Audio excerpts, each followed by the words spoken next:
Olá, turma! Hoje nós vamos para mais um assunto com vocês a respeito do nosso chamado sistema nervoso, dentro da parte da histologia. Veja, sempre no nosso material você vai ter uma parte teórica inicial e exercícios ao final do nosso assunto. Se você domina e conhece muito bem já a nossa matéria, siga direto para os exercícios e revise o seu conteúdo. Não esqueça de inscrever-se no nosso canal para você também poder receber as atualizações. O sistema nervoso, dentro dos grupos animais, de um modo geral, ele começa com o sistema mais simples que nós vamos observar dentro do grupo dos quinidários. Um sistema nervoso chamado de sistema difuso. Nesse sistema, ele vai ser formado basicamente por um conjunto de neurônios que distribuem-se de forma aleatória. Não existe uma organização, conjuntos de neurônios que vão surgir formando gânglios, como no caso dos plateumintos, onde passamos a ter um sistema nervoso ganglionar ventral. Esse sistema nervoso ganglionar ventral vai se manter em basicamente todos os invertebrados. Seguindo adiante no grupo dos nemateumintos, seguindo adiante no grupo dos anelídeos, seguindo adiante no grupo dos artrópodos e nos moluscos. Vejam, em todos esses invertebrados, o sistema nervoso corre na região ventral, apresentando alguns gânglios cerebroides, como nesse caso, e quando existe um coração nos invertebrados, ele vai ser dorsal. Depois, mais tarde, nós vamos observar uma inversão da posição, saindo desse sistema nervoso ganglionar ventral para os vertebrados, onde nós passamos a ter um sistema nervoso dorsal e um coração ventral quando presente. Veja que nos vertebrados, a principal estrutura que evoluiu ao longo da evolução desses animais, sem dúvida nenhuma, a estrutura de um cérebro. De peixe, passando para os anfíbios, répteis, aves e mamíferos, onde chegamos ao seu auge. Um sistema nervoso evoluído e cheio de dobras. O sistema nervoso, no caso dos vertebrados mamíferos, ele apresenta-se cheio de circunvoluções. Isso nos dá uma capacidade de memória encefálica muito maior, por isso chamados de girencéfalos. E sem dúvida nenhuma essa foi uma das grandes chaves do motivo do sucesso evolutivo dos mamíferos em relação aos outros vertebrados. A nossa maior capacidade cerebral, o nosso córtex cerebral que é muito maior, devido a essas circunvoluções, dando melhor capacidade de interpretação, cognição e inteligência, levando ao sucesso evolutivo do grupo dos vertebrados. Então, quando olhamos sistema nervoso de vertebrados, lembrem que ele é dorsal, em invertebrados ele é ventral. Coração nos vertebrados, ventral, coração nos invertebrados, dorsal quando presente. Vamos trabalhar um pouquinho aqui, ó, com umas duas questõezinhas para a gente fixar um pouquinho essa parte inicial da nossa matéria. Figura A, figura B. As figuras representam a posição simplificada em corte longitudinal do coração e do sistema nervoso de dois grupos animais. No primeiro exemplo, figura A, coração dorsal, sistema nervoso ventral. Portanto, nós estamos falando de um invertebrado. Na figura B, sistema nervoso dorsal, coração ventral, característica, portanto, do grupo dos vertebrados. Assinale a alternativa correta. Anfíbios, peixes e mamíferos seguem a figura A? Não, ao inverso. Vertebrados. Baratas, gafanhoto, molusco, invertebrado, seguem a figura B? Não, seguem a figura A. Moscas, sapo e cobras, não tem nenhuma relação. Peixes, aves e anfíbios, todos vertebrados, seguem o que está representado na figura da letra B. Muito bem. Ao longo da escala evolutiva, ocorrem diversas especializações dos organismos. O sistema nervoso é um bom exemplo, pois nos grupos menos derivados é formado apenas por uma rede nervosa, no caso dos quinidários, rede difusa, que evolui para um sistema nervoso ganglionar, capaz de permitir que os animais possam realizar atividades mais complexas. Sabendo disso, responda: qual o filo animal não apresenta sistema nervoso? Então, o primeiro sistema nervoso surge em quinidários. Logo, o filo anterior a eles na zoologia não tem sistema nervoso, que seriam os representantes do filo Porifera. Letra B. Como é chamado o sistema nervoso de quinidário? Sistema nervoso do tipo difuso. Qual o primeiro filo animal a apresentar um sistema nervoso ganglionar? O grupo dos teumintos. Muito bem. E o que nós vamos observar no sistema nervoso quando falamos do grupo dos vertebrados, especialmente mamíferos, e o nosso em especial? Vejam, o nosso sistema nervoso é dividido basicamente de duas maneiras. Sistema nervoso central, encéfalo e medula, sistema nervoso periférico, nervos e gânglios. A primeira parte, que é o nosso chamado sistema nervoso central, o encéfalo, ele vai ser dividido em várias áreas, mas três em especial são as mais importantes, aquilo que realmente nos interessa para as nossas provas ao longo do que nós vamos trabalhar com vocês. O nosso encéfalo, dividido então basicamente em cérebro, cerebelo e bulbo. O que nós observamos em cada uma dessas áreas em especial? O nosso cérebro é o centro da memória, centro da cognição, centro da inteligência, visão, fala articulada, movimentos conscientes. Tudo que se tem consciência é sempre uma informação cerebral. Então, toda a consciência do nosso organismo sempre relacionada à estrutura, especialmente do córtex cerebral. Existe um mapeamento dele, que nós vamos falar daqui a pouco, para a gente poder ilustrar as áreas da nossa estrutura cerebral. Ele é dividido em dois hemisférios, hemisfério direito e hemisfério esquerdo, que comandam regiões alternadas do nosso corpo. O lado direito do nosso cérebro controla o lado esquerdo corporal, enquanto que o lado esquerdo do cérebro controla o lado direito do nosso corpo.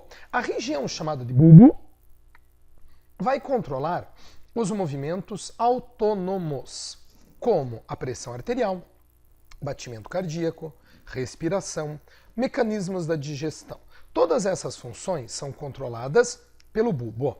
E o cerebelo, que é onde normalmente a maioria das questões vão estar ligadas a ele, ele está ligado especialmente ao controle da nossa posição no espaço, ao controle dos nossos movimentos relacionados especialmente ao equilíbrio, à coordenação motora. Todas essas funções são funções cerebelares. Por isso, o volta e meia ele é cobrado da gente como se alguma lesão que ocorre no cerebelo, o que impede que o organismo venha executar, normalmente esse tipo de tarefa que realiza a coordenação motora, como andar, pular corda, nadar, são funções normalmente relacionadas ao nosso cerebelo. O nosso sistema nervoso central é uma das áreas mais nobres do nosso corpo, por isso ele deve apresentar uma série de proteções. A primeira área de proteção é a nossa caixa craniana, estrutura óssea que protege o nosso sistema nervoso. Além disso, abaixo da estrutura óssea existem três membranas que servem também para proteção, as chamadas meninges. As meninges, na ordem que elas aparecem de fora para dentro, são elas: a dura mater, a aracnoide e a pia mater. A mais grosseira, a dura mater, tecido conjuntivo denso não modelado. Aí nós temos a estrutura da aracnoide cheia de filamentos e a mais delgada, quase que praticamente transparente, a chamada pia mater. Essas membranas ajudam na proteção da estrutura do sistema nervoso. Tanto estão presentes no nosso encéfalo, como também estão presentes na medula raquidiana, a estrutura das meninges. Entre elas existe um líquido chamado de líquido céfalo-raquidiano. Esse líquido é formado basicamente de água, entre outros elementos, e também grande quantidade de células de defesa, leucócitos, que ajudam a defender o sistema nervoso contra possíveis infecções, que eventualmente acabam falhando. E pode haver infecção, levando a uma doença bastante séria, muitas vezes até mesmo fatal, que são as chamadas meningite. A principal causa da meningite é uma meningite bacteriana, chamada de meningite meningocócica. Mas lembrem que a meningite pode também ser ocasionada por vírus e até mesmo protozoários podem ser responsáveis por infecções na estrutura das meninges ligadas ao sistema nervoso. Então isso é a estrutura de proteção. Aí nós passamos a ver com vocês a estrutura em corte do sistema nervoso.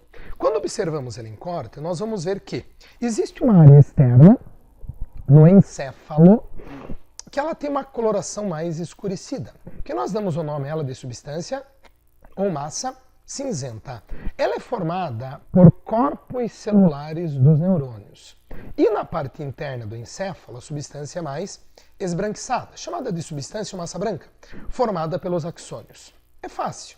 Basta você entender que, no lado de fora, eu tenho o corpo celular do neurônio e por dentro o axônio, que está revestido pela bainha de mielina. Por isso a coloração esbranquiçada que é dado à estrutura interna. Isso no encéfalo. Quando passamos para a medula raquidiana, nós temos uma situação invertida. A parte interna da medula constitui a massa cinzenta e pelo lado de fora, a parte mais externa, a massa branca. O que também é muito fácil de entender. Aqui nós temos os corpos celulares dos neurônios e daqui partem os axônios, constituindo, portanto, da estrutura da mielina, que dá essa coloração esbranquiçada na sua periferia.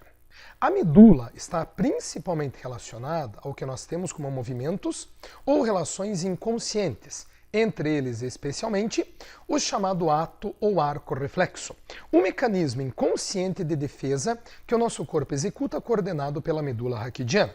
Ele começa através da sensibilização dos dendritos de axônios periféricos que recebem a informação, por exemplo, na pele. Colocar a mão na chapa quente, colocar a mão no espinho. Quanto tempo leva para tirar a mão ao colocá-la na chapa quente, ao colocar no espinho, ou pisar em um caco de vidro? É muito rápido, centésimos de segundo. Mas veja o que vai acontecer.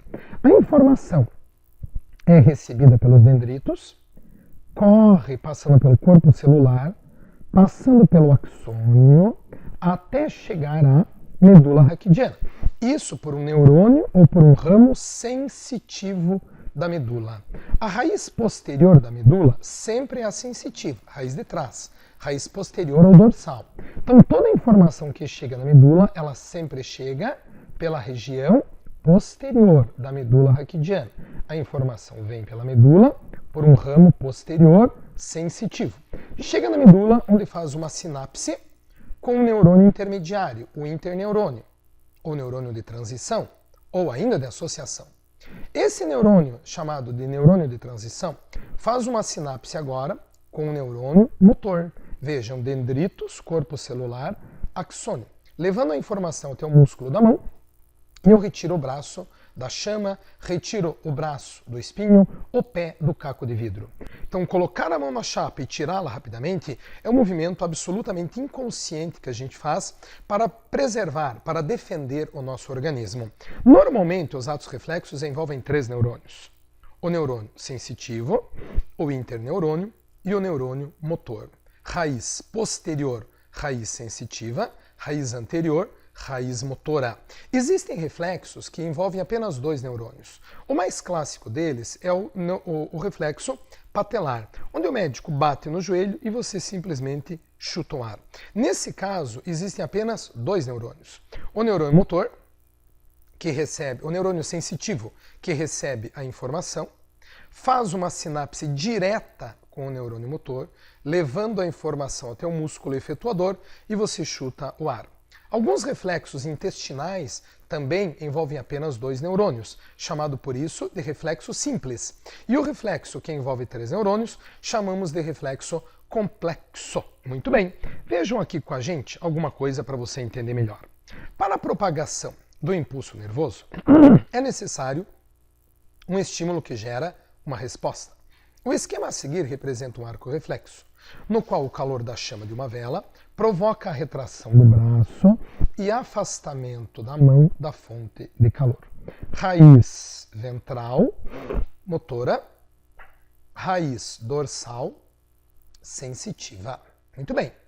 Qual a consequência da secção, corte, da raiz dorsal do nervo representado? Então, se é feito um corte no A, que seria, portanto, o ramo raiz dorsal, você não vai sentir. Então coloca a mão na vela, mas não se sente a queimadura, porque a raiz sensitiva foi cortada. Qual a consequência da seção, corte da raiz ventral do nervo como representado em B? Então o indivíduo vai sentir o calor, mas não conseguirá movimentar a mão, porque a raiz ventral, que é a raiz motora, foi cortada. Isso você deve guardar e entender muito bem. Sempre raiz dorsal é a raiz sensitiva. A raiz ventral ou anterior é sempre a raiz motora. Existem anestesias que bloqueiam exatamente essa transmissão, as sinapses. Por isso que muitas vezes são usados anestésicos bloqueando o mecanismo sináptico. Os anestésicos largamente usados pela medicina tornam regiões ou todo o organismo insensível à dor. Por quê? Atuam nos axônios, aumentando a polarização da célula. Ele aumenta a dor? Não, né? Nas sinapses, impedindo a transmissão do impulso nervoso. Muitos anestésicos bloqueiam a sinapse e a informação não chega até o centro da dor no cérebro, o que obviamente não existe, portanto, o sentido da dor. Muitos outros anestésicos bloqueiam canais de sódio. Quando o anestésico bloqueia o canal de sódio, ele impede que o influxo de sódio vá para o neurônio e, obviamente, o impulso nervoso também é bloqueado. Então, a maioria dos anestésicos vão agir nesses dois pontos, ou bloqueando sinapse, ou bloqueando canais de sódio na estrutura do neurônio. Então, isso que nós acabamos de ver é o sistema nervoso central. Outro ramo do sistema nervoso é o chamado sistema nervoso periférico. Esse é dividido em duas partes. Sistema nervoso voluntário, que depende da minha vontade. Eu quero movimentar a mão, eu quero falar. Ele está ligado a 12 pares de nervos que partem do nosso encéfalo, chamados de nervos cranianos, e 31 pares, par 1, par 2, par 3, 31 pares de nervos que partem da medula. Nervos raquidianos. Não precisamos guardar o nome deles em especial, mas sim sabermos que esses nervos, eles estão ligados ao mesmo tempo, tanto ao sistema nervoso voluntário, que é o sistema nervoso de vida de relação, que controla o meu movimento, que eu tenho domínio sobre ele, e um outro ramo chamado de sistema nervoso autônomo. Esse sistema nervoso autônomo não depende da minha vontade. E ele se subdivide em dois outros ramos, sistema nervoso autônomo simpático e o parasimpático. Isso é muito importante para nós, mas é bem fácil e simples guardar essas informações. São dois sistemas antagônicos. Enquanto o sistema nervoso simpático executa uma ação, o parasimpático diminui esse movimento. Vamos tentar entender, em vez de ficar decorando essa tabela, como às vezes a gente vê por aí, lembrando de alguma situação. O sistema nervoso simpático, ele sempre está ligado à ação da adrenalina, ou noradrenalina, neurohormônio que age no sistema nervoso. Enquanto que o sistema nervoso parasimpático está ligado à acetilcolina. Então, sempre que a adrenalina for liberada, nós vamos excitar esse ramo, e a acetilcolina, esse ramo.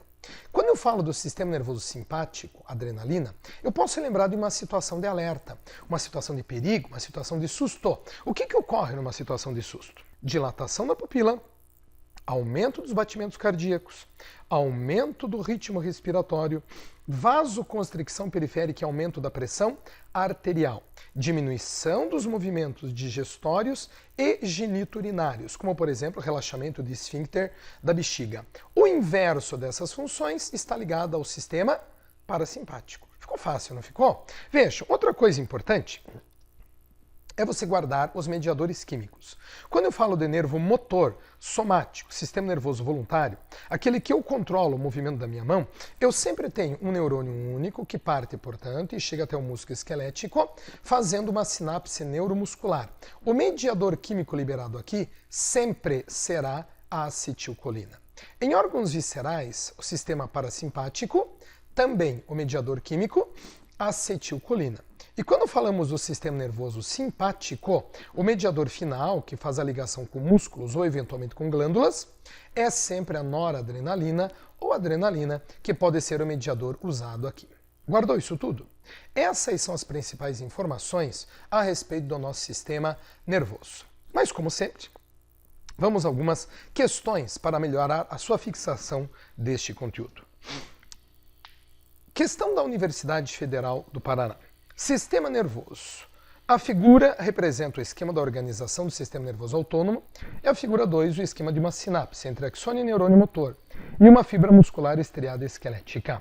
Figura 1, neurônio simpático. Aqui eu tenho um parasimpático. Na figura 2, nervo motor somático. Neurotransmissor 3, fibra. Neurotransmissor 1, simpático, vai ser a adrenalina ou noradrenalina, neurotransmissor 2, acetilcolina, neurotransmissor 3, acetilcolina, sinapse neuromuscular. Então, qual o nome dos neurotransmissores 1 e 2? 1, noradrenalina, 2 e 3, acetilcolina. Qual o efeito do neurotransmissor 3, acetilcolina, sobre fibra muscular cardíaca? Se você injetar acetilcolina no músculo cardíaco, o que vai acontecer? Diminuirá os batimentos cardíacos. Letra C. Qual o efeito do neurotransmissor 1, adrenalina ou noradrenalina, sobre a fibra cardíaca? Injetou adrenalina no coração, isto acelera, aumenta os batimentos cardíacos. Número 2. O esquema a seguir representa o reflexo patelar, que é uma resposta involuntária a um estímulo sensorial.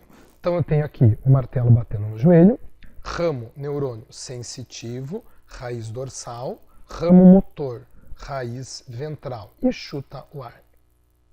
Com relação a esse reflexo, analise as afirmativas a seguir. Nesse reflexo participam apenas dois tipos de neurônios: o neurônio sensitivo, que leva o impulso até a medula, e o neurônio motor, que traz o impulso da medula até o músculo da coxa, fazendo contrair-se e chutar o ar. Isto é verdadeiro. Em exame de reflexo patelar, ao bater com o martelo no joelho, os axônios dos neurônios sensitivos são excitados. Vejam, gente, não há excitação no axônio. A excitação é sempre nos dendritos, o impulso passa para o corpo celular e corre pelo axônio. Então não há excitação no axônio, excitação nos dendritos do neurônio. Se a raiz ventral do nervo espinhal for seccionada, raiz ventral é sempre a raiz motora. Se a raiz ventral for seccionada, a pessoa sente a batida, mas não move a perna. Perfeito. Então, a raiz sensitiva está íntegra. A raiz ventral foi cortada. Ela sente a batida, mas não consegue movimentar a perna nesse sentido, ok? Número 3. O neurônio é uma célula altamente especializada, didaticamente dividida em 3 regiões: dendrito, corpo celular e axônio. Aqui temos a distribuição de sódio e potássio. Lembre que dentro da célula do axônio, sempre mais potássio. Fora da célula, meio extra, sempre mais sódio. Uma concentração, portanto, maior de sódio fora e de potássio dentro na estrutura do neurônio. Número 1. O neurônio em repouso apresenta concentração de íons sódio e potássio semelhantes? Não, semelhantes não. Em repouso, maior concentração de potássio dentro e de sódio fora, o que dá uma polaridade na membrana. Neurônio em repouso tem carga positiva, polaridade positiva na face externa e polaridade negativa. Existe uma diferença de potencial, portanto, deixando a membrana com carga positiva na face externa e carga negativa na face interna. Então não é igual essa concentração. Não. Número 2. Em um neurônio em repouso, a superfície interna da membrana plasmática é eletricamente negativa em relação à superfície externa. Perfeito. Neurônio em repouso, polaridade dela, positiva por fora, negativa por dentro. Quando o impulso nervoso ocorre, há abertura de canais de sódio e ocorre o influxo de síon para o interior da célula. Então, o impulso nervoso ocorre de que maneira? Abre canais de sódio, o sódio entra em fluxo. Isso ocorre por transporte ativo? Não. A entrada do sódio vai do meio mais para o meio menos. Portanto, ela ocorre por difusão facilitada, isto é, passivo e não ativo a entrada do sódio. O impulso nervoso ocorre sempre no sentido 3, 2, 1? Não, o impulso nervoso ocorre sempre no sentido 1, 2, 3. Sempre dendrito, corpo celular e axônio. Se colocado em meio hipertônico, meio externo hiper, o neurônio terá saída de água por osmose. Muito bem. Um tipo de transporte que utiliza ATP? Não, osmose não gasta energia. Se colocado em meio hipotônico, o neurônio acima terá uma entrada passiva de água por osmose. Muito bem. A água vem do meio hipo, entra no neurônio por osmose. Sendo a homeostase celular facilmente restabelecida por bombas de água. Gente, não existem bombas de água na estrutura celular. Existem proteínas que até permitem a entrada da água, como as aquaporinas, mas não existem bombas de água na estrutura de uma membrana celular, ok? Seguimos adiante? Número 4. A maioria das pessoas aceita sem embaraços os resultados da pesquisa científica experimental, quando ela se aplica a outras partes do corpo. Não nos sentimos incomodados, por exemplo, com o conhecimento de que o coração não é a sede das emoções. No entanto, a ideia de que a mente e a espiritualidade humana se originam num órgão físico, o cérebro, parece nova e desconcertante para algumas pessoas. Elas acham difícil acreditar que o cérebro é um órgão computacional de processamento de informações, cujo extraordinário poder resulta não do seu mistério, mas de sua complexidade, na enorme quantidade, variedade e interatividade de suas células nervosas. Analise as proposições abaixo e indique a soma das alternativas corretas. O cérebro de um indivíduo adulto tem sua origem embrionária a partir da região posterior do tubo neural. Tubo neural, placa neural. O cérebro vai originar-se da região anterior do tubo neural. Então o tubo neural forma, dilata-se e forma a estrutura do nosso encéfalo, anterior e não posterior. O cérebro possui áreas responsáveis por sensações, movimentos, enquanto as associações, como por exemplo, lembranças, são provocadas no cerebelo? Não. O cerebelo é que controla movimentos, posição no espaço, né? E as lembranças é uma informação cerebral.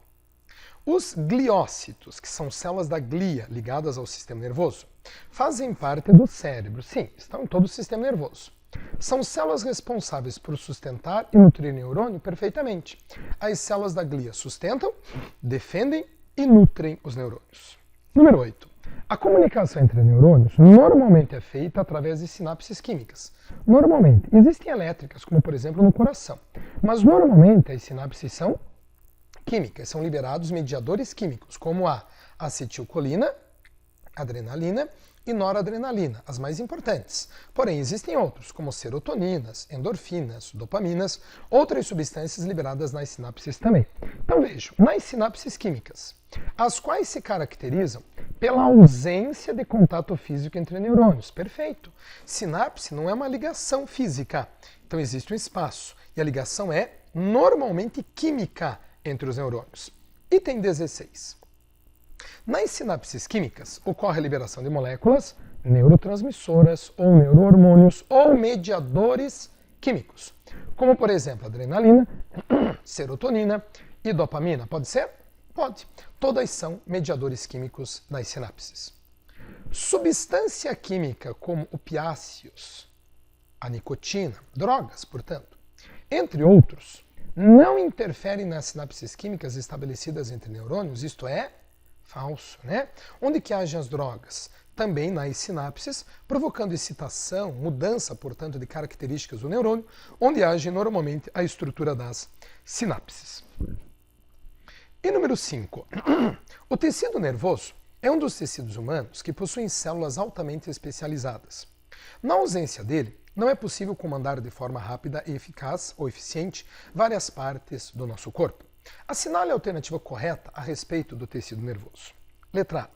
A função da bainha de mielina no tecido nervoso é bloquear a condução do impulso? Não. A bainha de mielina funciona como um ótimo isolante, mas ela não bloqueia a passagem do impulso nervoso, né? Inclusive, neurônios mielínicos, o impulso nervoso é mais rápido do que nos amielínicos. Letra B. Os oligodendrócitos, células da glia, são células nervosas que se enrolam no axônio dos neurônios, formando a bainha de mielina. Perfeito. Então, os oligodendrócitos são uma das células da glia e a função deles é formar a bainha de mielina no sistema nervoso central. Muito bom. Letra C. Os nódulos de Ranvier são estruturas de defesa do neurônio que se localizam no núcleo e no citoplasma. Não. Os nódulos de Ranvier são espaços que existem entre a membrana e a bainha de mielina, onde ocorre o influxo ou a passagem da formação do impulso nervoso. Isso são os nódulos de Ranvier ou nódulos neurofibrosos. Então é falso esse item aí. Na letra D. Os botões sinápticos, ligação, portanto, que existe nos neurônios, são estruturas pós-sinápticas que se localizam no interior do corpo celular e sua função é fornecer sustentação. Não, a sustentação do neurônio, por exemplo, é feita por células da glia, né? As estruturas pós-sinápticas são os receptores onde os neurohormônios apenas vão se ligar. As células da glia identificam as mensagens químicas para serem transportadas em impulso nervoso?